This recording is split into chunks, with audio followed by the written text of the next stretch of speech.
na namanipula ng damdamin kay JD ay pumayag tumulong. Lasing na si JD at sa ganitong estado, hinalikan niya ito para lubos na kontrolin siya. Nasaksihan ito ni Maru na katatapos nang ihatid si Yogi. Ang sakit ng pagtataksil ng dating minahal ay labis para sa kanya, kaya't nalungkot siya. Nalaman ni Maru ang bigat ng 5 taong pagkakaroon. Para lang mananakit ito, lumabas siya ng kotse, titig na titig kay JD nang may pagkagalit.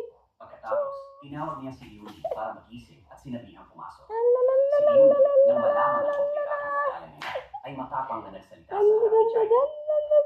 Ngumiti ng marahan si Maru, pero si Jai na nagtatapos ay kinabahan ng Yogi. Habang nag-aayos na, hindi napigil si Jai ng selos at tinanong si Yogi kung may relasyon siya at kung kilala niya ito. Ipinahiwatig niya na may masamang motibo si Maru sa paglapit kay Yogi kay Jai. Tanong ni Yogi, talaga bang kilala mo si Maru? Kung pera ang habol niya, hindi ba kanyang karin? Bakit mo siya pinag-uusapan ng masarap sa akin?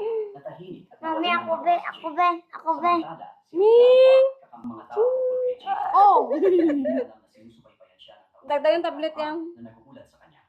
Dito sa ano ay? Nabaliw kay Jai Hee, nagpa siyang tulungan siyang iwala ang chairman sa kababaihan. Masigas Ngunit ka. ngayon, nararamdaman ni chairman na iba si Jai Hee at nagsisimula pagkatiwalaan siya. Samantala, hindi malinaw ang mga layunin ni Maru. Maaaring naging